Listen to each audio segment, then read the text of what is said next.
have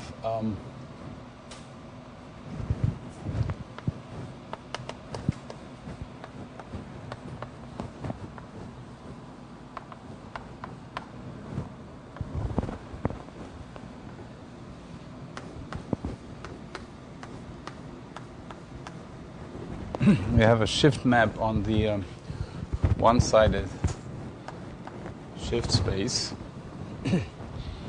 Mu is a Bernoulli measure, it's a product measure, where mu is probability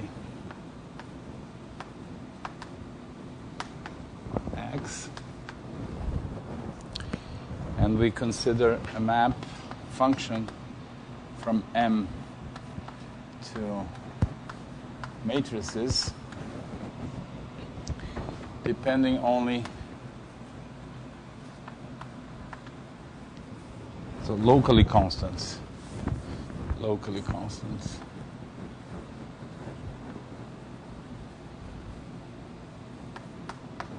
And this is this means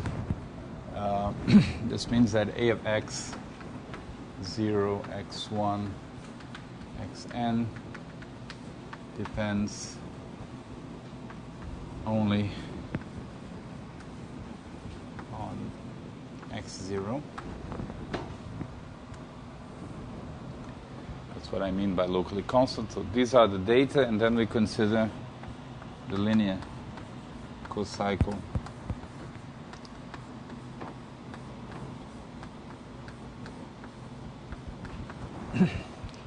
given by A over F, so xv goes to f of x, ax of v, and also the corresponding projective cocycle.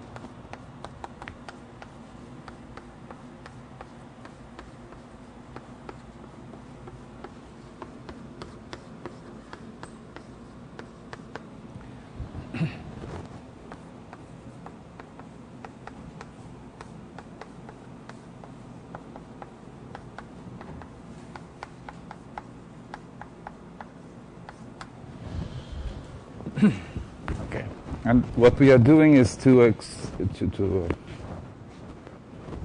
reveal and explore the connection between Lyapunov exponents of f of these data and invariant measures, and especially stationary measures for these cocycles.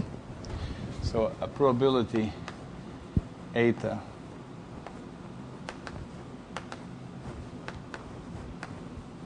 on projective space is stationary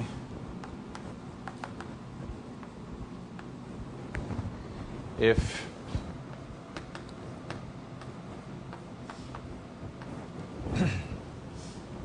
for any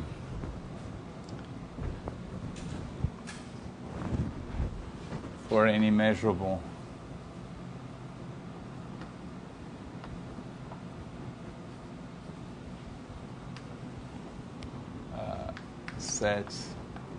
subset of projective space, the measure of the set is the average of the measures of the pre-images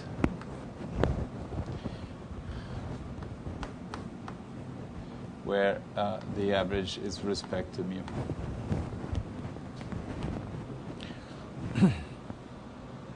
So in other words, we can represent this in a shorter way by saying that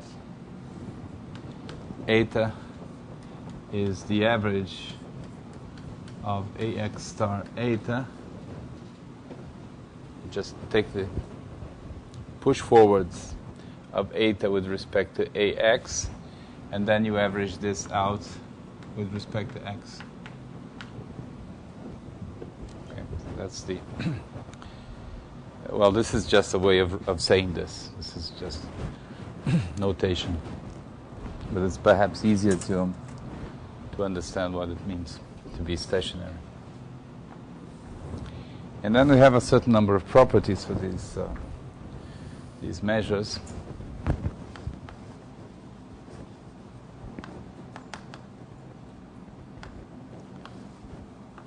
First of all, eta is stationary if and only if mu times eta is PF invariant.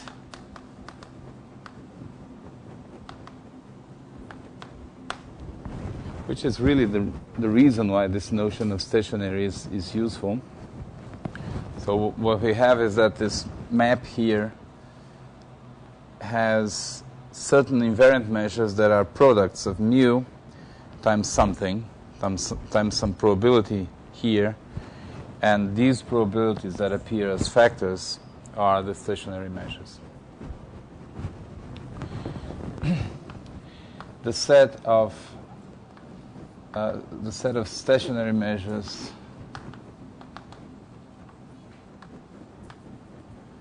is non-empty,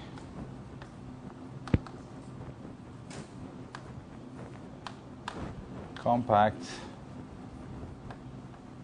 and convex.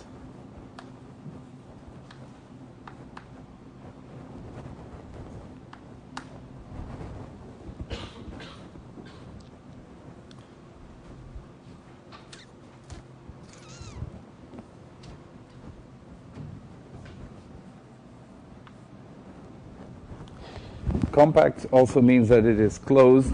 So if you have a sequence of stationary measures and you take an accumulation point, the accumulation point is a stationary measure.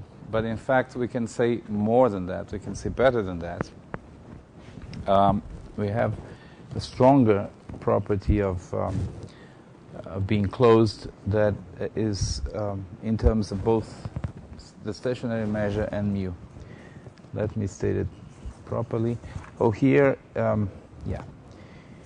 Let me state it carefully.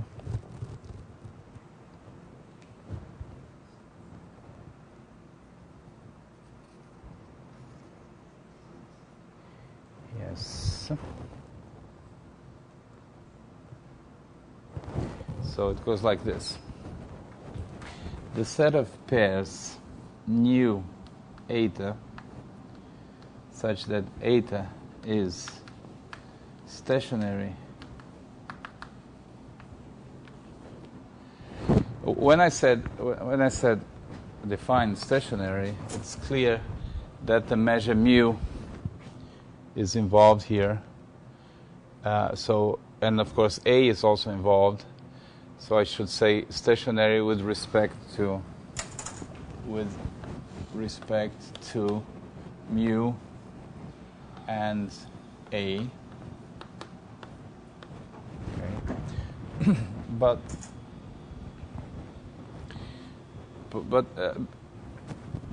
I mean that this depends on mu is relevant for what I'm going to say. That it depends on A is not so relevant. So let me look at the set of pairs nu eta such that eta is stationary with respect to mu equals mu to the n. This set is closed.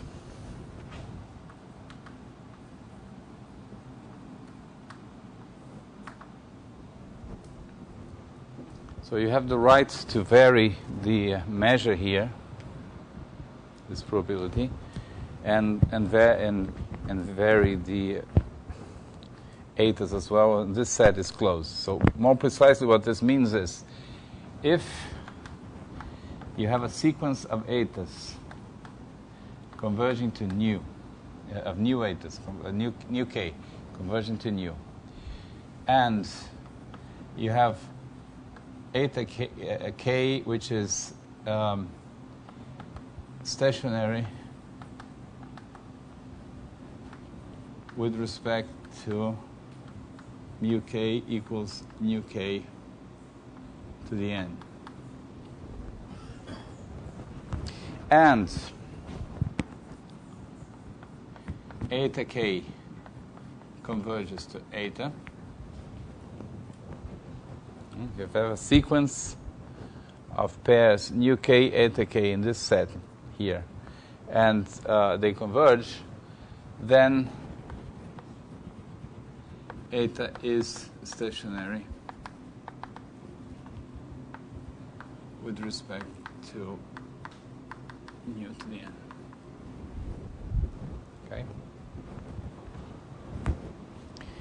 Of course, one particular case of this property is if you take this sequence to be constant. And then you are talking of stationary measures for one given system.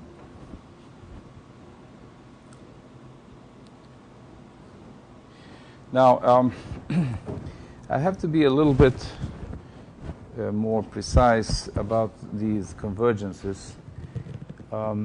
In the generality that I'm writing this here, this convergence, let me explain what I mean by convergence here and by convergence here. Okay, so 2 is easy. 2, I'm talking of weak star convergence.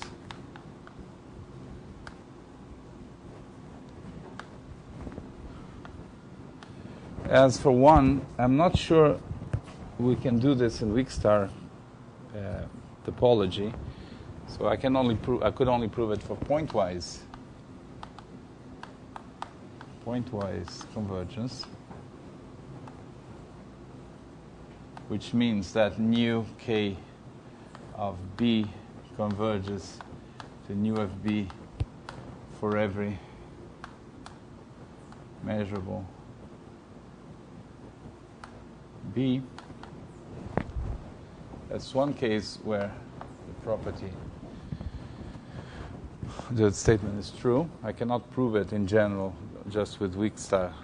But there is one case, one situation where we can get the result with weak star topology, weak star convergence. And that is if we assume that all the functions there are continuous. If we assume that essentially that A is continuous.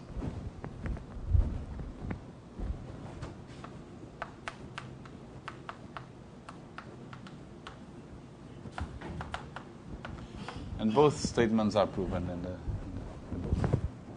Okay? So if the cocycle is not so wild, we have the statement both here and here with weak star topology, weak star convergence. Now, we had seen that, I also said something about ergodicity.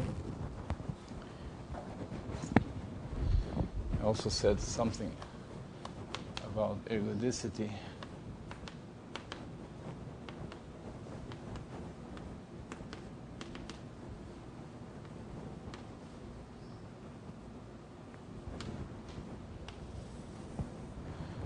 We say that eta is ergodic, stationary measure.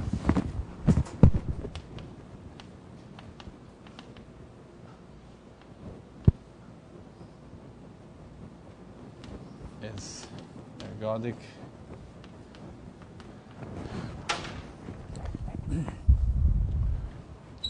If and only if the product measure is ergodic for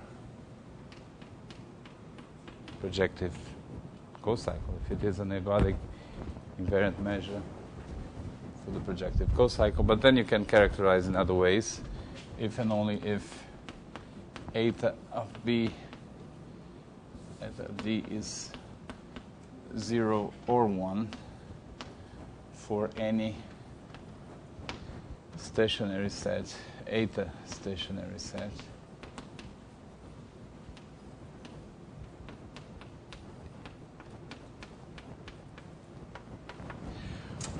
where this property here to be stationary means that means that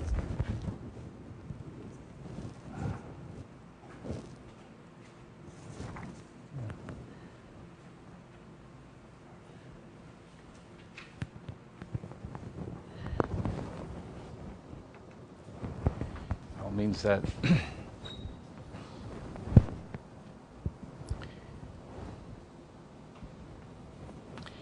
it means that it satisfies the property. That's not what I want.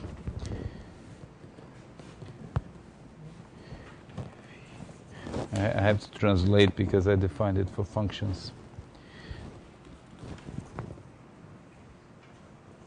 Yeah, so if and only if the characteristic function of D is a fixed point for this operator P. P was the operator defined by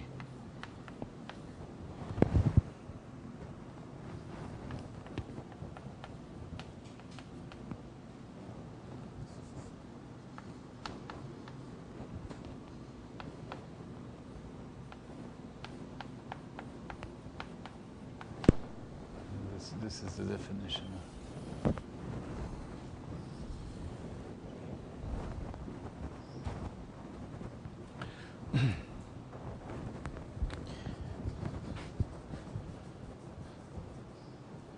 Okay, so if this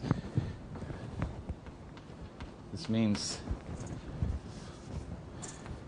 that the characteristic function of D is equal to the integral of, well, I have to write the characteristic function here and then take the measure of key of V is equal to the measure of the set of points X in M such that Ax minus 1 of V belongs to D. I'm just rewriting this relation in terms of with that definition.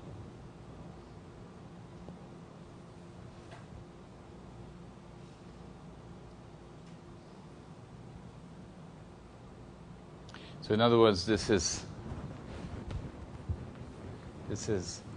1 if V is in D, and 0 if V is not in D.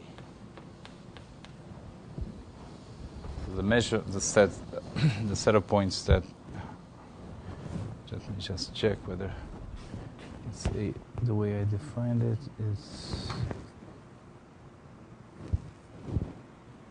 yeah. Sorry, this is not minus 1. Yes. So the set of points X such that the image of your vector is in D is 0 if the vector is not in D, is 1 if the vector is in D. It essentially means that if you have a vector that is in D, all the images are in D as well, almost all. And if the vector is not in D, the direction is not in D, then almost all of the images are not in D either. Okay? It's a bit like being invariant. A set is invariant if a point being in the set implies that the image is in the set. A point not being in the set implies that the image is not in the set, except that we don't have an image. We have all the, a whole family of images depending on point X. And so instead of saying that the image is in D, we just say that almost all images are in D, or almost all images are not in D. That's what stationary means. And a measure is, stationary measure is ergodic if these stationary sets have 0 measure or full measure. And then I also stated that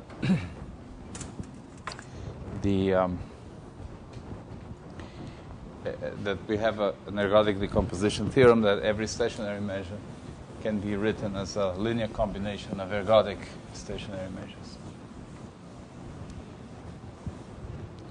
So we have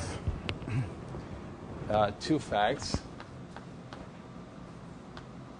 and I will try to prove at least one of them, which is, the first one is that the largest Lyapunov exponent is the maximum of integral of phi d mu times eta, maximum over all stationary measures.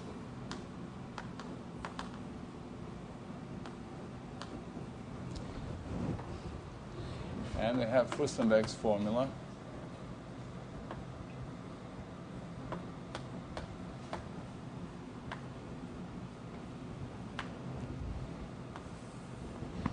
Which says that if the cocycle is completely reducible,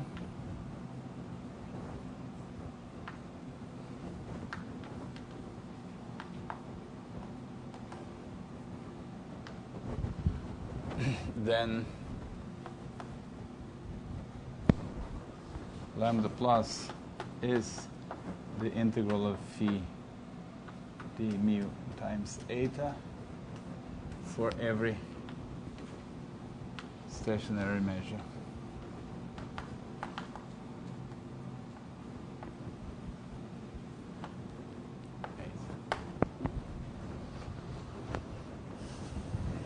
Okay.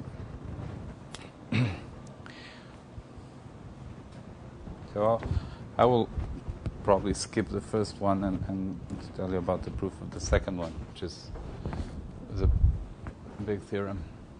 But before doing that, I want to make an observation that I didn't stress enough last time. Most of the times, it's not so important whether we are working on the one-sided shift or the two-sided shift, because the theories are very much the same. And in fact, in this context, if you have a cocycle like this defined on the one-sided shift, then you can extend it to the two-sided shift immediately. What do you do? Well, we can go from m equals x to the n to m equals x to the z in the following way. We take the shift. Let me call this m plus to stress the fact that we are one-sided. Only we take the one-sided shift, and we consider instead the full shift, which is perfectly well defined. And we take a function a depending on the zeroth coordinate only, depending only on x0. And it's obvious how to define from it a function on the full shift, depending also on the zeroth coordinates. You just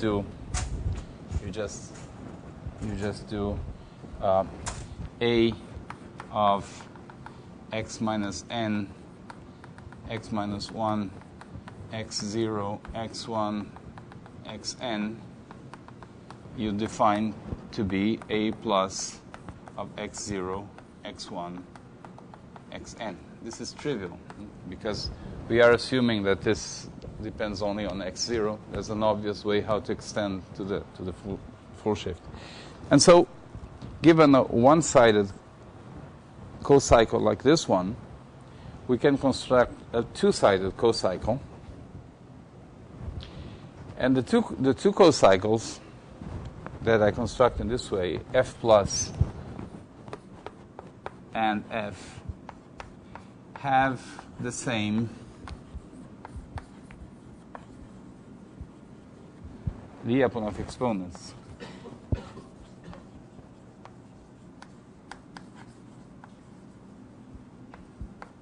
and the same oscillators flag.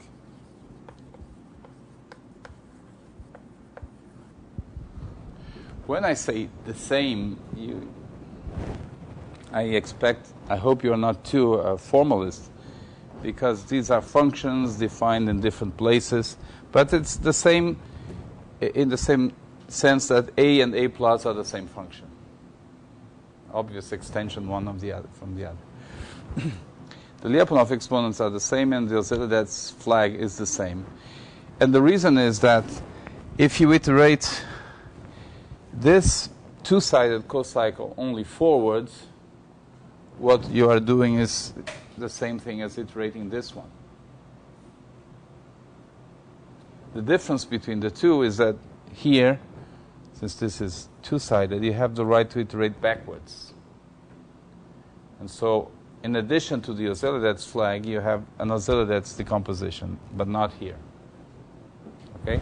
But the exponents, the Lyapunov exponents, lambda 1 through lambda k, can be defined iterating only forward. So they are the same form. So it really doesn't make much difference whether we, in this situation at least, whether we consider one-sided or two-sided shifts. However, some of the statements may depend on that. And this is one of the statements where one uses the fact that it's one-sided. That first statement is not true. Not true.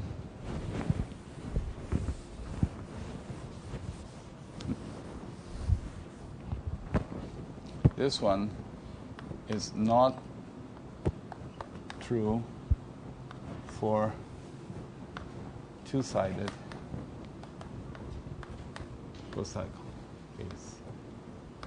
For the two-sided case. That used to bother me a lot. I was troubled by it. But then I realized that it's one of those things in life that's how it is, and what can you do? It's nothing mysterious. It's just how it is. Okay, and I didn't stress it last time. I don't want to give you the wrong impression. So I'm not going to go into that here, but I want to warn you that in the two-sided, in the invertible case, two-sided is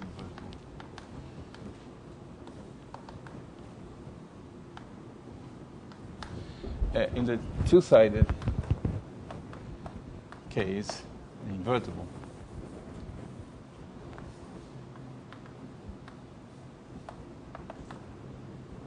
case, I'm just going to say a few words. I'm not going to do it, but we have two notions. We have a notion of forward stationary measure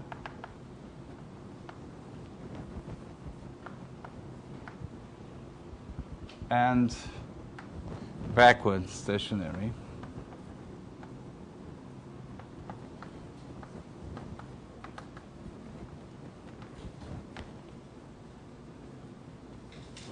So the definitions are more or less obvious.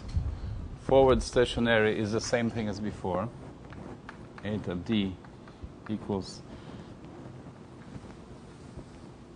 ax star eta of d mu x, and backward stationary is similar, except that you iterate backwards. So you use a minus 1 star eta of d. The quick definition is that a measure is forward stationary for f if it is stationary for f plus, and is backward stationary for f if it is forward stationary for f minus 1. Nothing mysterious here, but this is not true for forward nor backward stationary measures.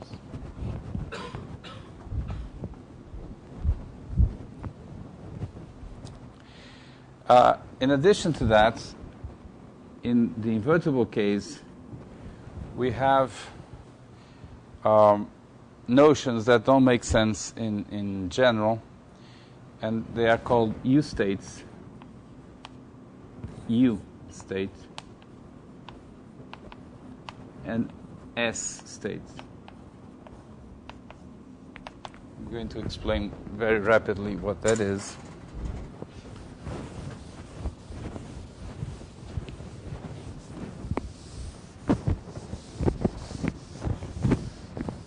And these notions are important to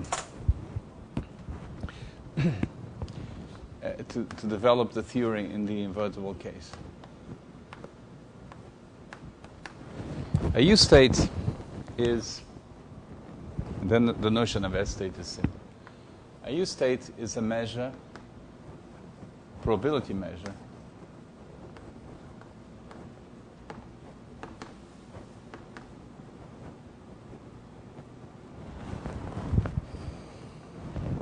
on M cross PRD. And now I'm going to draw M cross PRD.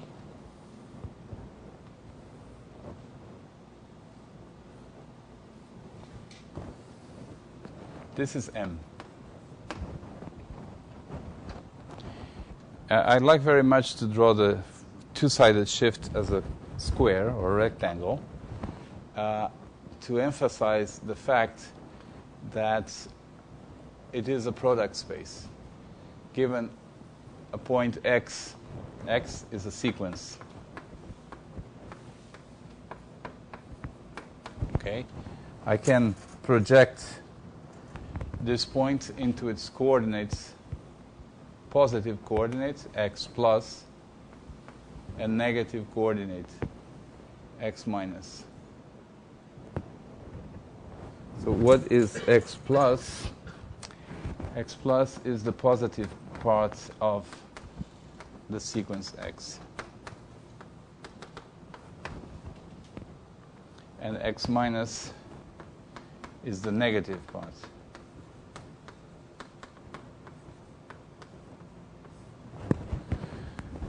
And we have this embarrassing problem of deciding whether 0 is a positive number or a negative number.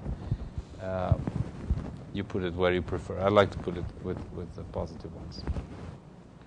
Okay.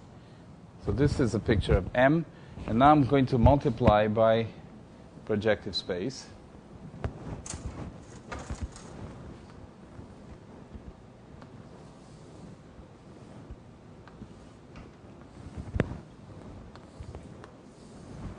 Okay, this is PRD.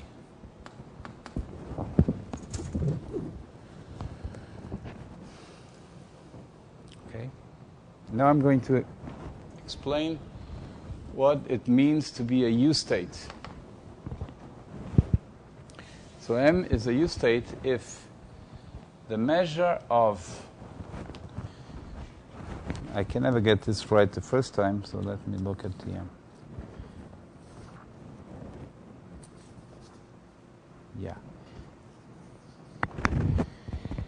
M of A minus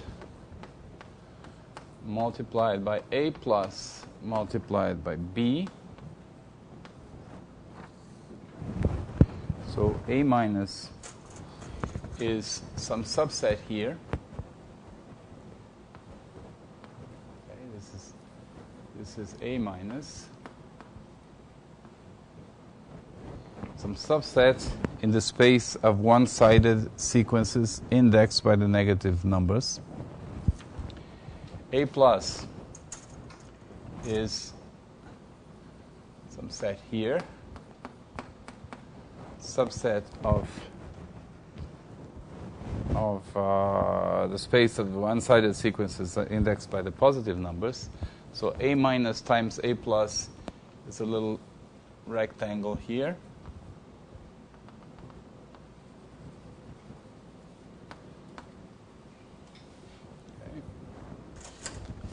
A minus times A plus. And then we multiply by B. B is in the vertical.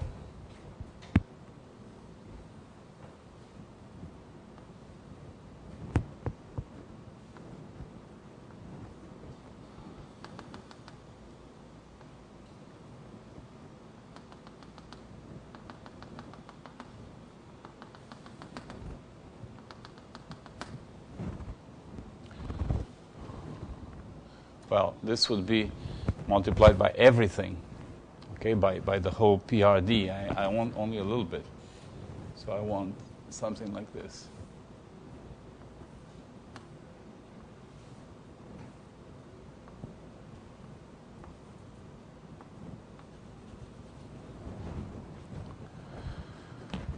Can you see what I mean? You have this product into three factors. You take a rectangle here, multiply by some height. There's some B. B is here. You've got some kind of solid. This is A times A minus times cross A plus cross B. So you divide this, the measure, by the measure of the basis.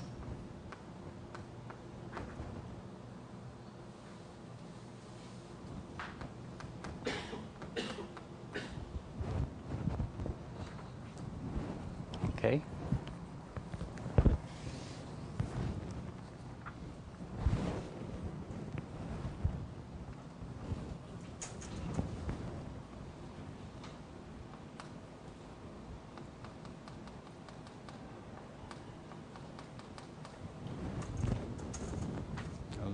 Think of this as some sort of cube, or a prism over this rectangle. We look at the measure of the prism. We divide by the area of the basis, and we want that this does not depend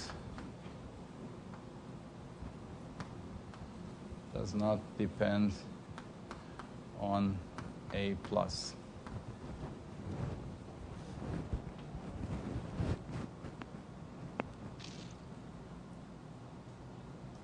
So if you move this picture around, if you move this picture in this direction, if you change A plus, you get always the same quotients.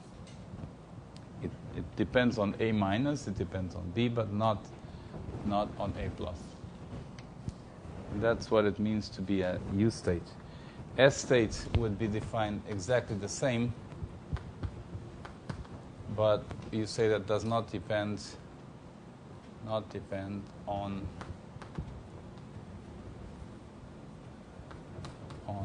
A minus.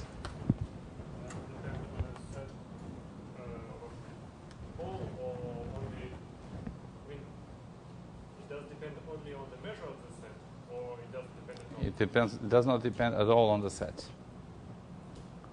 Okay.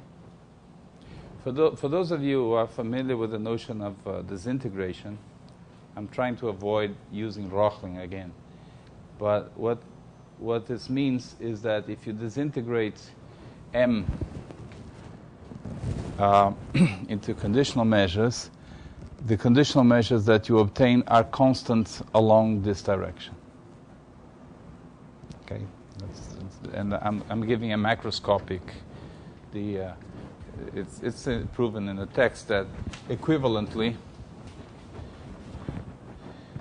the disintegration, the conditional measures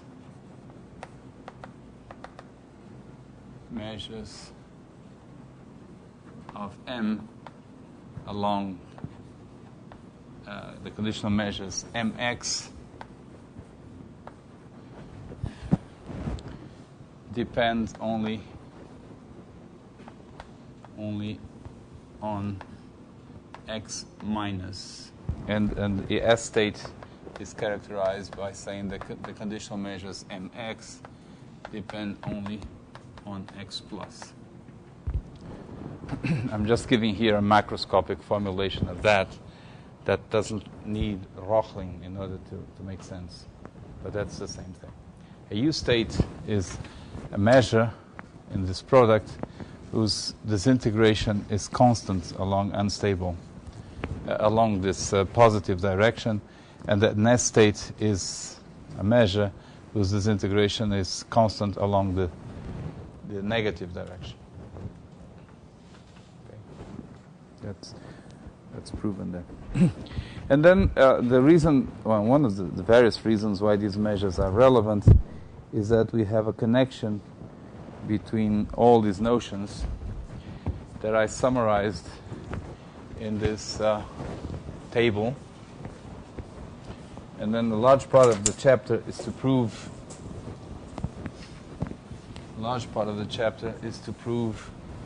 this table. Eta is forward stationary for F, for the two-sided cocycle, if and only if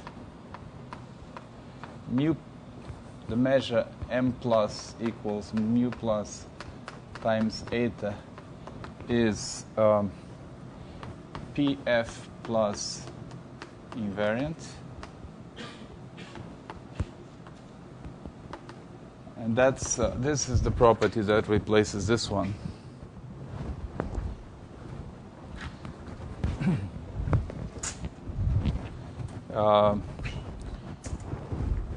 So we already know what F plus is. F plus is just the cocycle defined on M plus.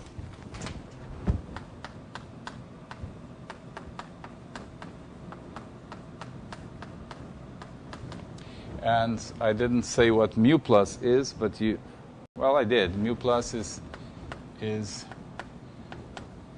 nu to the n, the Bernoulli measure,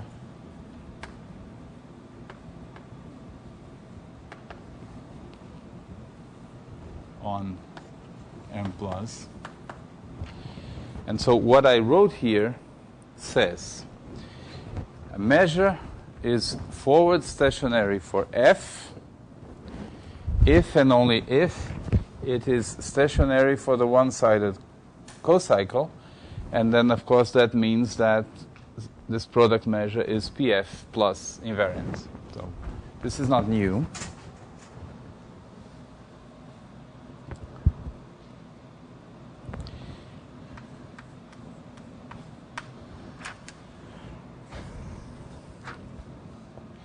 The other thing I already said, the disintegration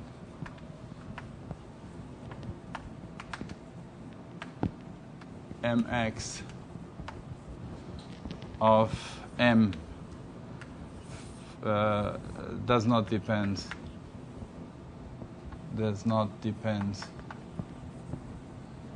on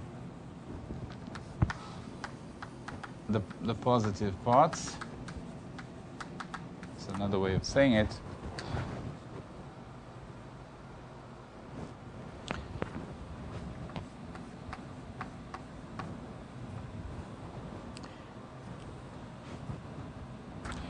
And the other condition that connects to the notion of U-state and S-state is that the lift of M of eta is a U-state.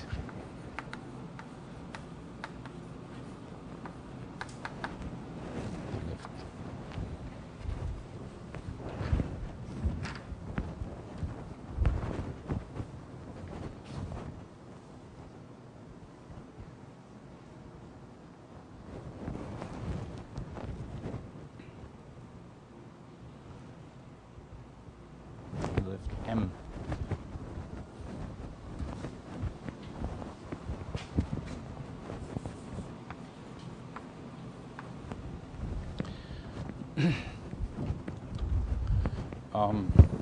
So I have to explain what I mean by lift.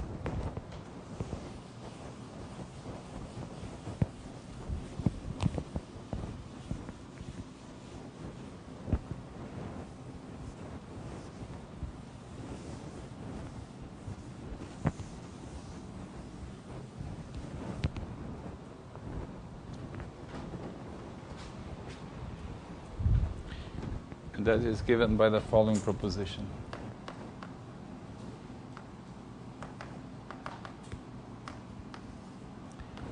Given any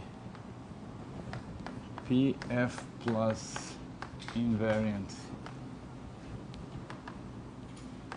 measure M plus on M plus cross PRD, there exists a unique Pf invariant measure M on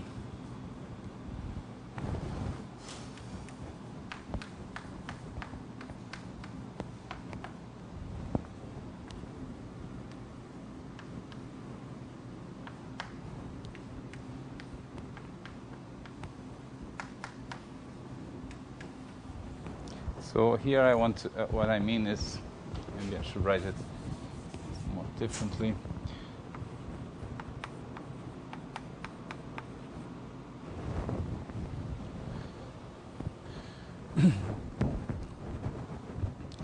I already said that studying the one-sided shift or the one-sided co-cycle or the two-sided co-cycle doesn't make much difference because they have the same Lyapunov exponents, the same Vasiliadis flags, and so on.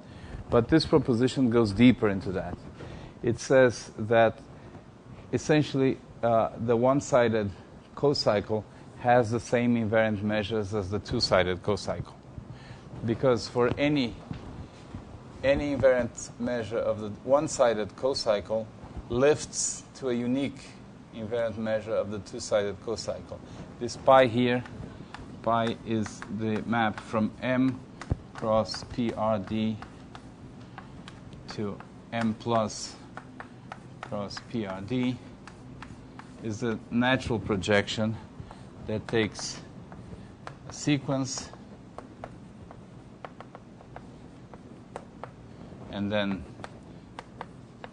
some direction and maps to, well, what you do is that you forget the negative part of the sequence.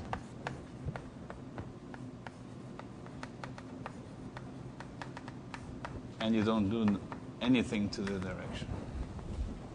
Okay, so any measure of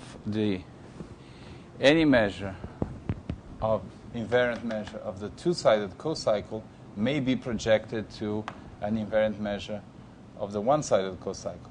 Going this way is easy, and this proposition says that you can also go backwards, that given any invariant measure here, you have a unique lift to the larger space that projects to that M plus.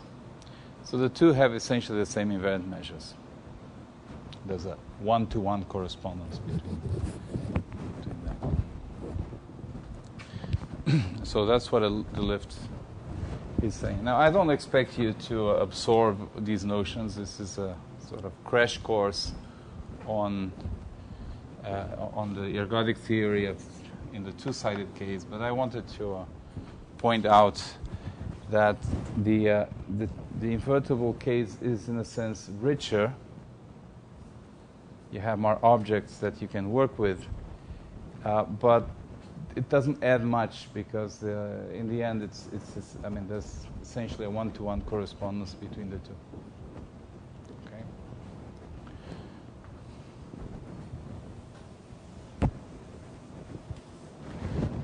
Okay.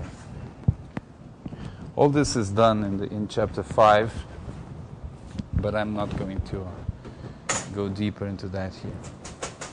What I want to do is to tell you how to prove Furstenberg's formula.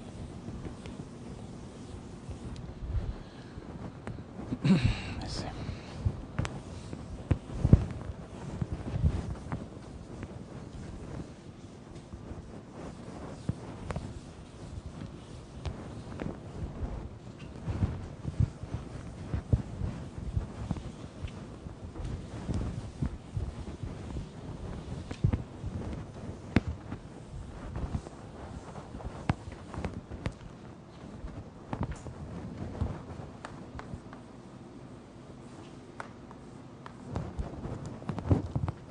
So let me remind you what completely irreducible means. Completely irreducible means there exists, does not exist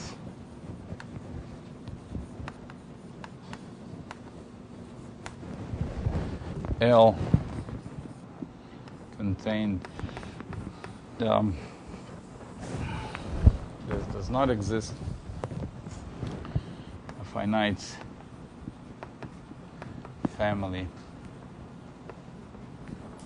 L of subspaces of Rd invariant such that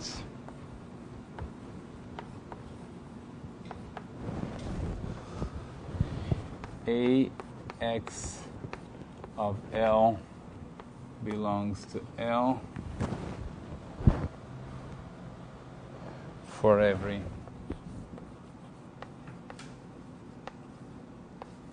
element of this family. So this L here means a subspace, an element of this family, and mu almost every x.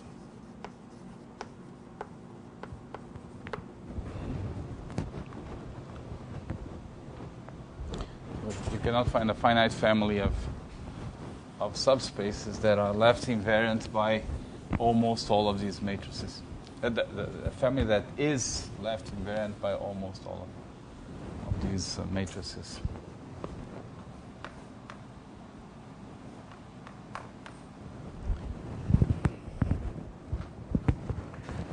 Okay.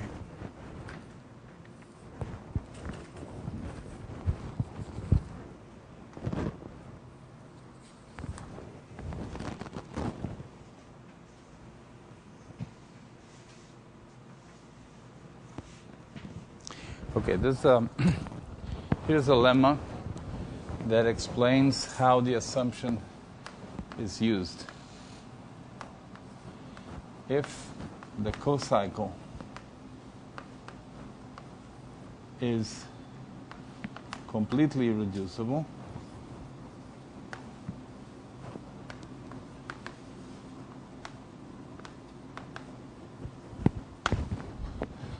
then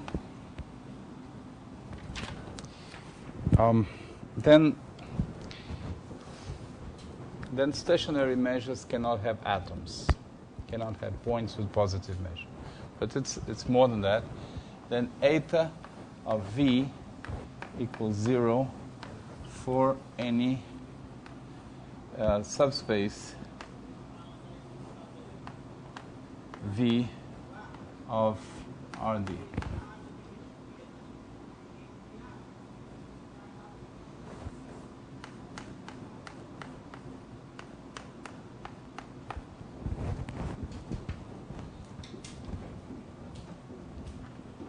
And any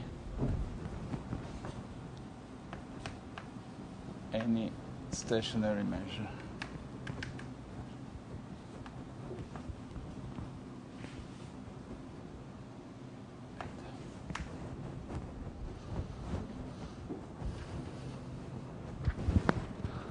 Okay, does this make sense? We are not so used to talking about projective spaces, and I didn't define what is a subspace of projective space, but that's easy. For example,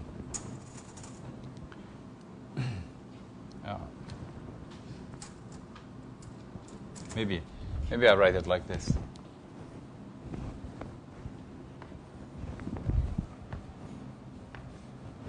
So here V is a subspace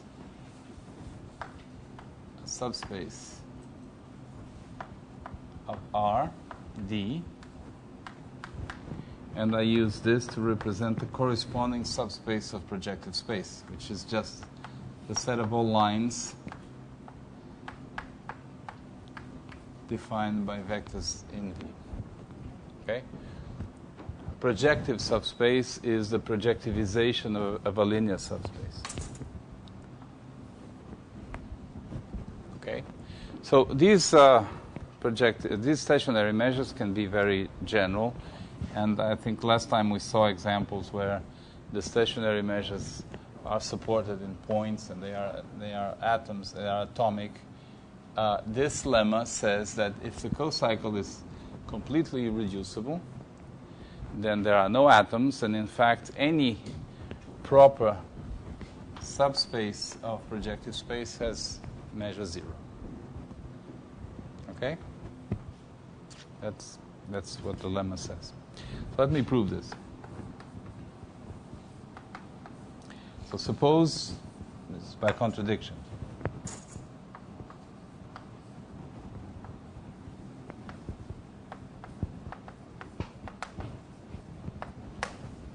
Suppose there is some subspace with positive measure. First thing I'm going to do is to take the subspace with the smallest dimension. Take V with smallest dimension.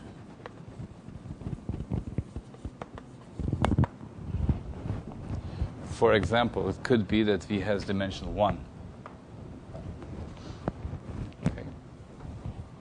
So let's call this dimension D0.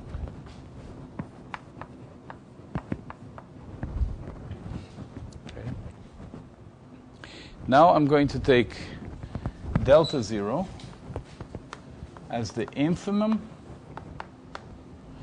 of the measures of the sets formed by where V is a subspace of Rd with the smallest dimension.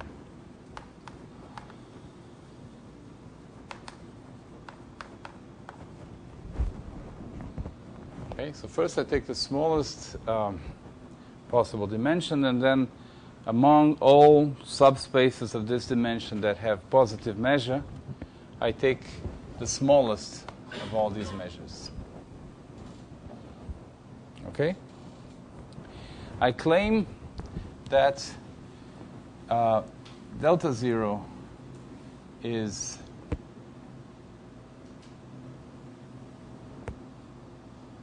the largest.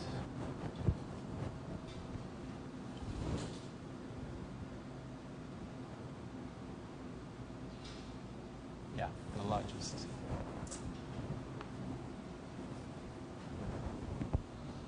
The smallest would be 0, the infimum. There could be spaces. So, of course, delta 0 is positive, and delta 0 is attained.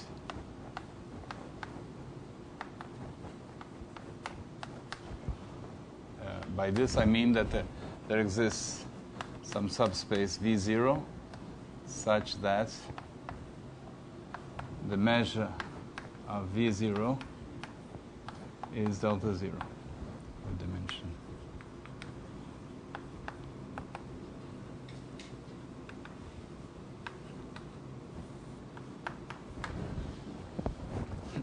So I claim this.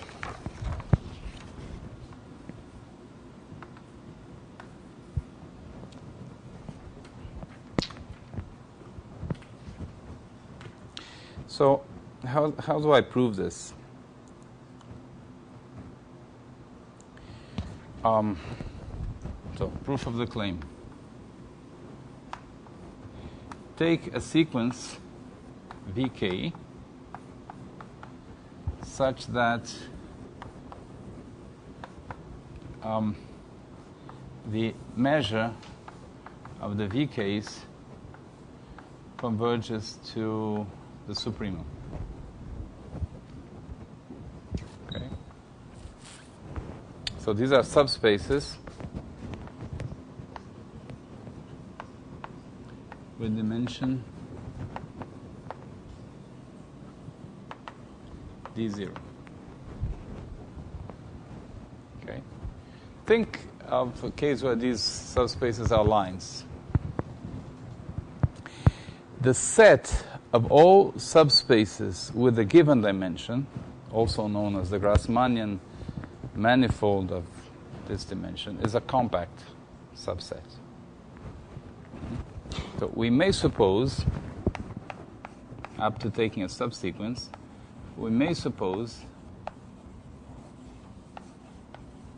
that Vk converges to some V0.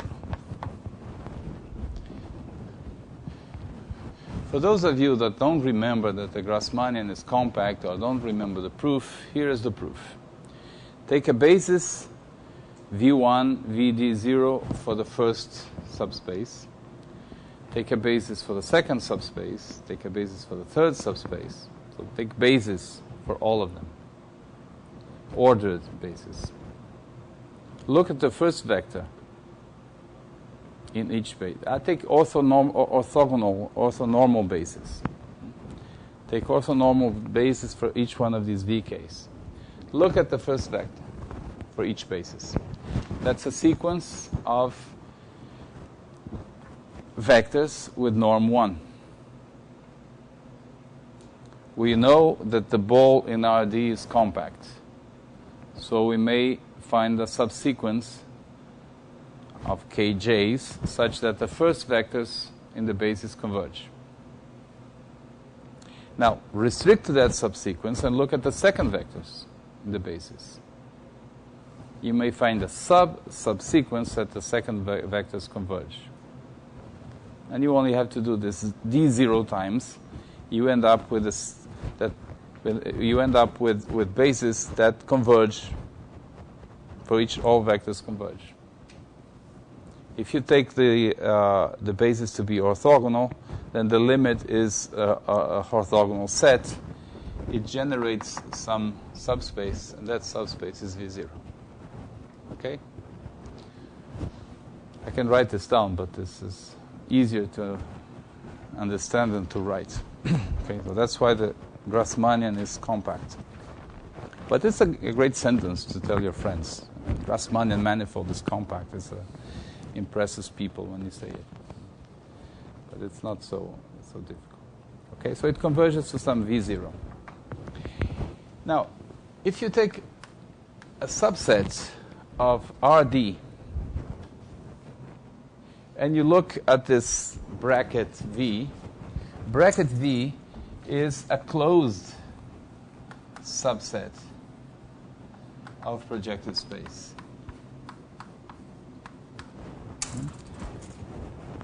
If you have a linear subspace of RD and you take its projectivization, bracket V, that's a closed subset of PRD. Okay? So, since this is closed in PRD, the measure of it is bigger or equal than the lim sup of the measures of the VKs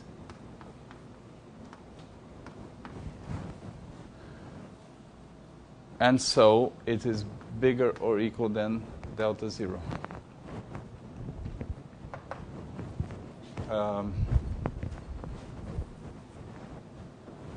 Okay. It's a property of the weak star topology. The fact that it is closed implies that the measure of this is bigger or equal than the lim sup of the measures of the eta k's, which are bigger than delta 0. So,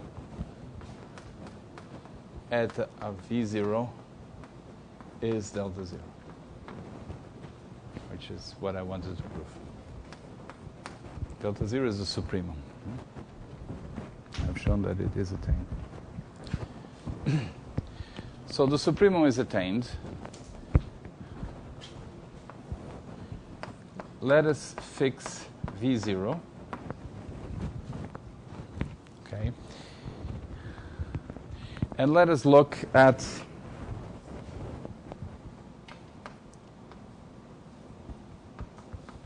the family of images of V0.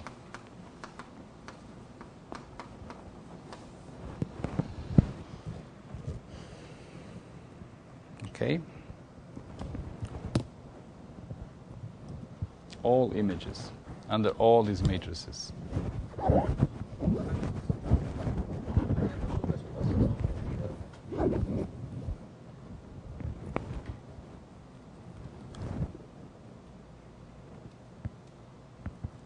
Yeah, what I wrote is correct. What I said is wrong. Nothing to do with the weak star topology. You have your set V0. Okay? If you take any open neighborhood, then because these subspaces converge to V0, then for k sufficiently large, Vk is inside. So the measure of any neighborhood of V0 is bigger or equal than the measure of Vk for k sufficiently large. Okay? So the measure of any neighborhood of V0 is bigger or equal than delta 0 for any neighborhood. Now I take the intersection of over all the neighborhoods. If you have a closed set, the intersection of its neighborhoods is the set. So I get this. Okay? So what I wrote is correct, but it has nothing to do with the weak star topology. Okay, so fix V0 and consider the family of all these subspaces. Okay? All the images. I claim that this is a finite family. That's a finite family. It doesn't look like, but it's finite.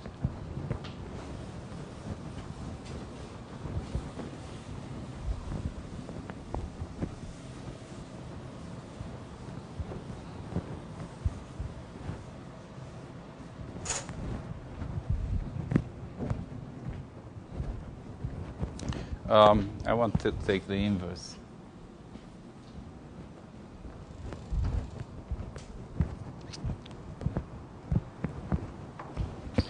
Let me see. What I said is correct, but I'm not sure that's what I want to do.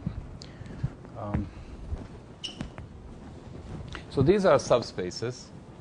All of these are subspaces with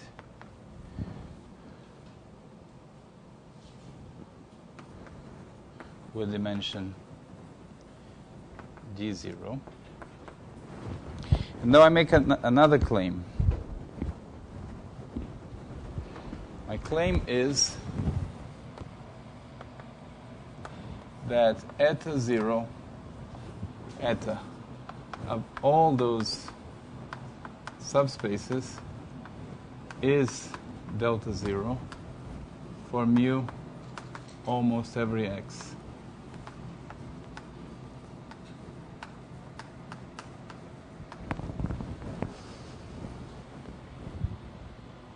This is the best part of the proof.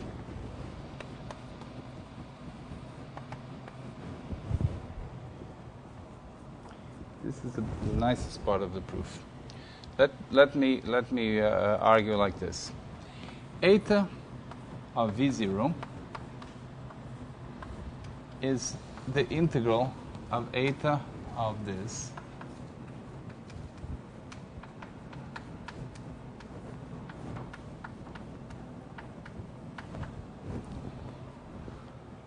because eta is stationary.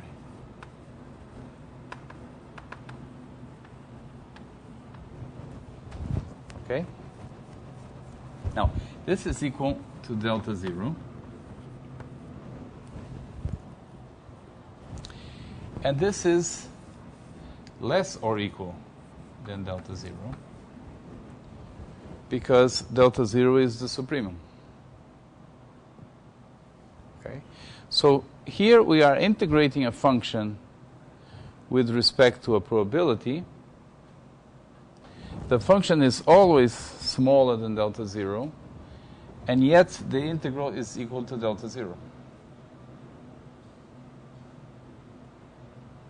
Okay? So it has to be equal to delta 0.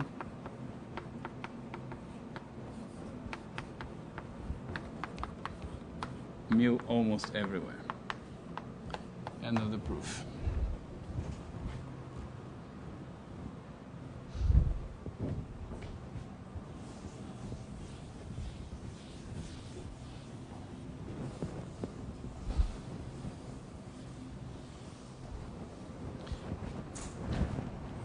So now let me call L the set of all subspaces of dimension d0, all subspaces v0 of dimension d0, with such that the measure is delta 0. Okay. So what do we know up to this point? We know that L is non-empty. And we know that if V0 is in L, then AX minus 1 V0 is in L for mu almost every X. And now I make a final claim that L is finite.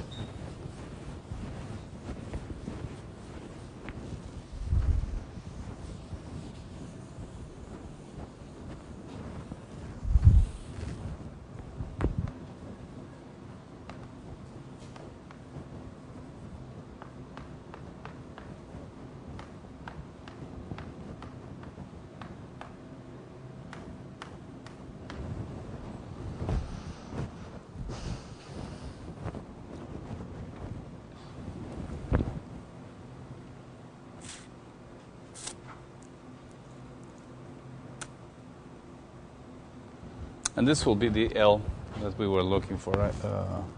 Already raised the statement, but this is our L. The set of subspaces with the smallest dimension and the largest measure is non-empty, invariant, and finite.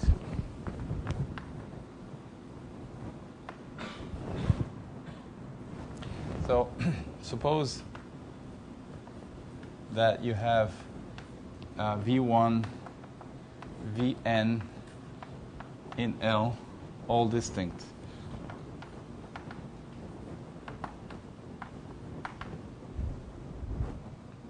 The smallest dimension. I'm not saying disjoint, I'm saying distinct. Disjoint would be cheating. I want to prove that there are at most this number of subspaces. So I take certain any family that is contained in L, all distinct. And now I claim that I look at the measure of the union.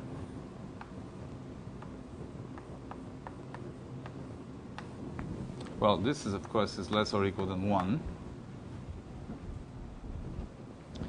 And I would love to say that this is the sum of the measures of each one of them.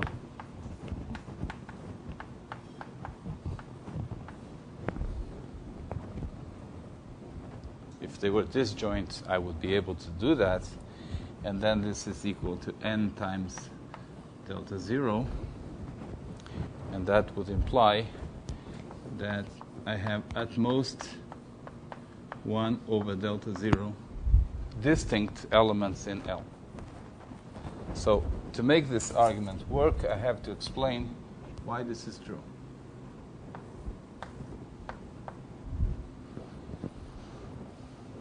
And the reason is that if I take any of them, if I take two of these,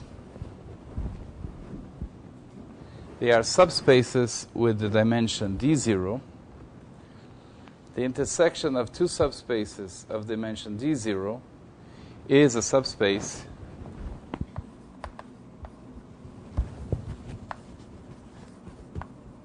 with dimension strictly less than d0.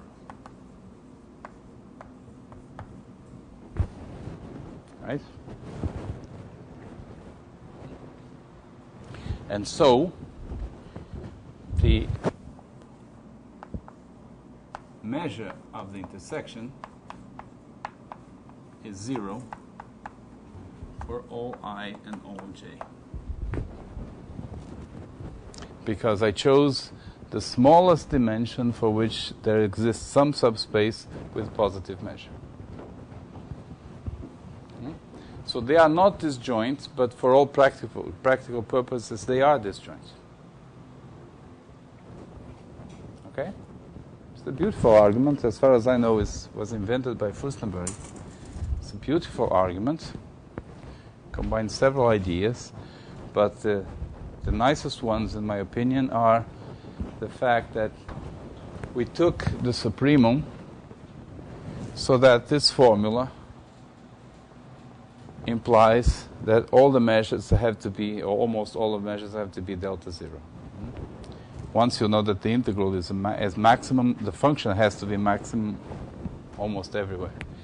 And the other one is this quasi-disjointness argument, and that's the reason why we took the dimension to be smallest.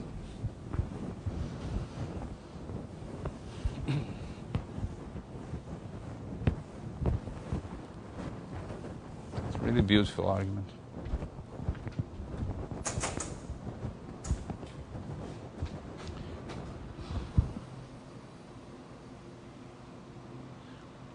Okay, so what did I get? I found a family. Oh, I have to conclude, right? So L contradicts the assumption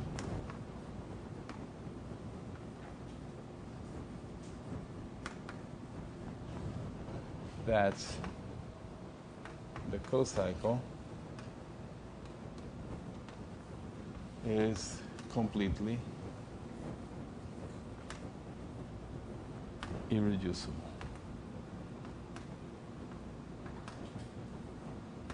Okay? So if I have subspace with positive measure, then I can find this family, the family of all subspaces with smallest dimension and largest measure, and it contradicts, it has this property, and contradicting the assumption that the cocycle is completely irreducible. Mm-hmm.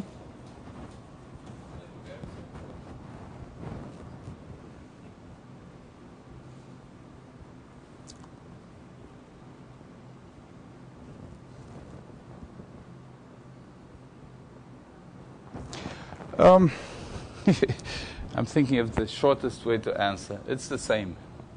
That's the shortest answer. Because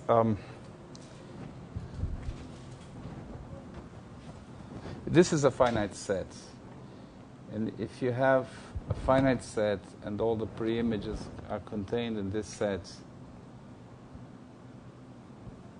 then the AX minus 1 is a bijection from L to L.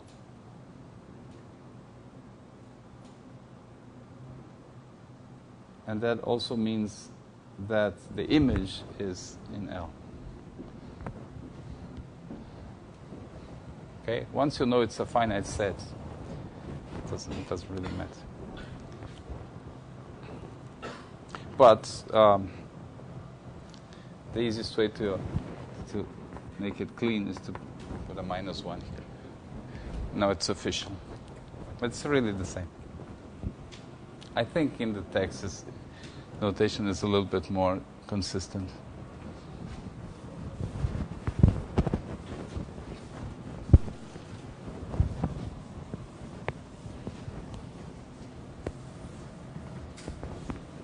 Okay, so how do we proceed with the proof of Furstenberg's formula?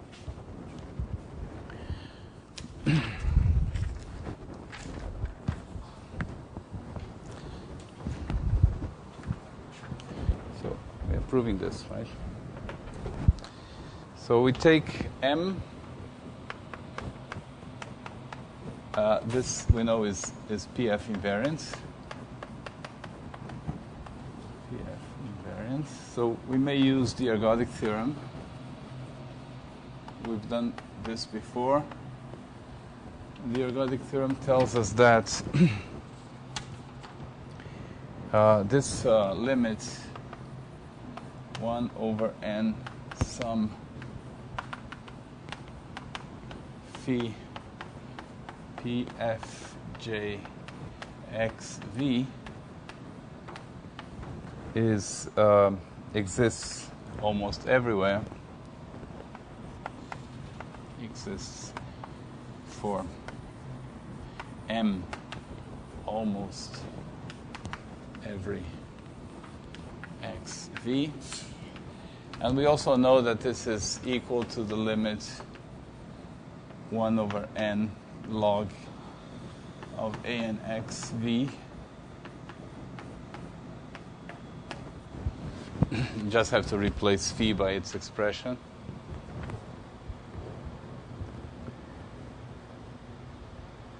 And also, this I call C, just notation, or phi twiddle.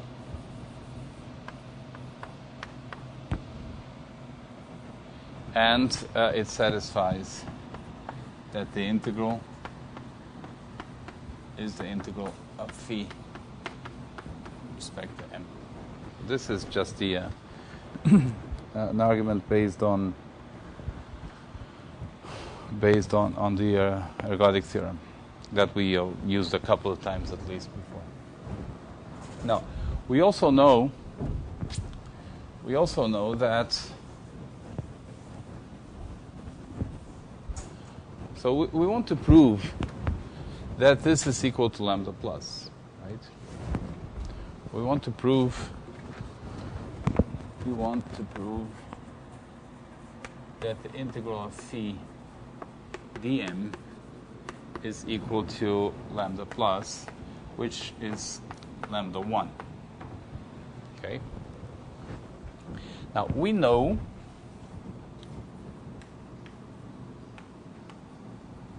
that since we have this relation here, we know that phi twiddle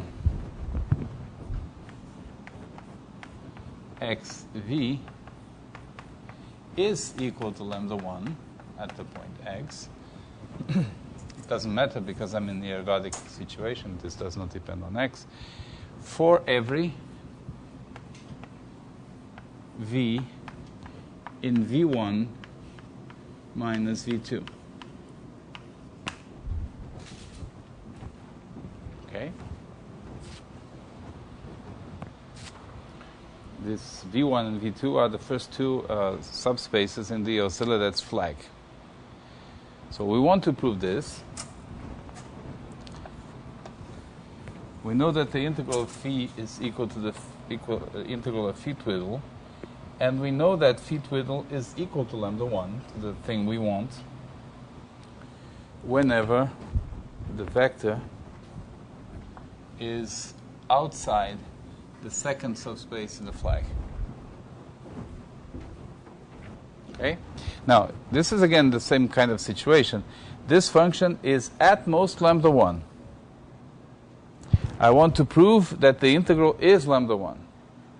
So I have to show that the places where it is small, or where the function is smaller than lambda 1, has zero measure. So we need to prove it's so. We need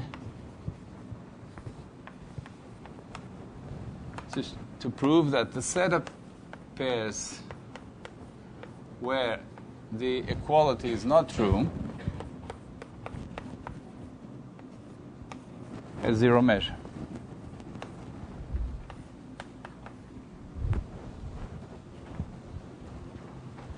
Okay? So you have this projective space. Your stationary measure is there. We are looking at the product. And in projective space, we have a bad subspace Vx2. I'm representing this as the sort of equator of the projective space. This is PRD.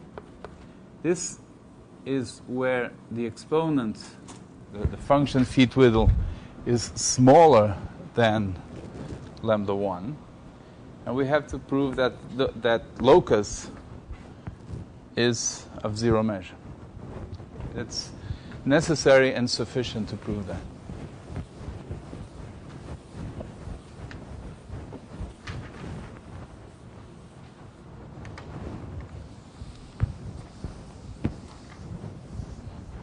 Okay, but since our measure M is mu times eta,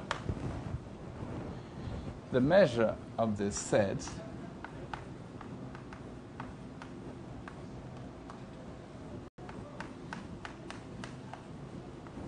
is the measure of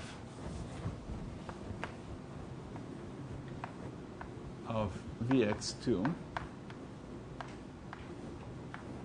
and then we integrate with respect to mu.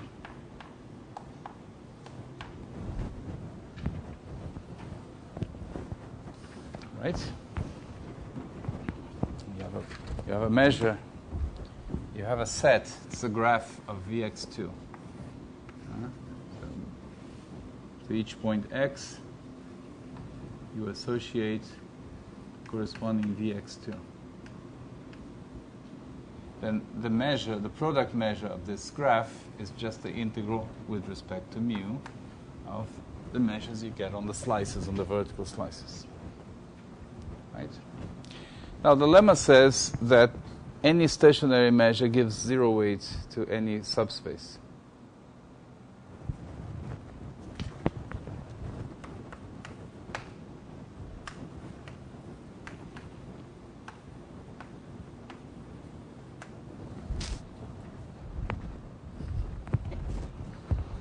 Okay, end of the proof. Stationary measures of completely irreducible cocycles refuse to be constrained inside subspaces in any sense. Some people call this property being quasi-absolutely continuous, which is exaggerated. But it says in the sense that the measure is spread out in the whole projective space. It's not contained in anything that is of strictly smaller dimension. Okay, I think that's all I'm going to say about this here. My plan is, we are getting very close to the end of the summer, so my plan is to start to converge. In the next few lectures, I will be talking about continuity, which uses this idea. And I won't be able to lecture tomorrow because we have something going on, but we continue on Thursday. Okay? And we'll focus on continuity. Questions? Ok. Amanhã não temos aula, continuaremos na quinta.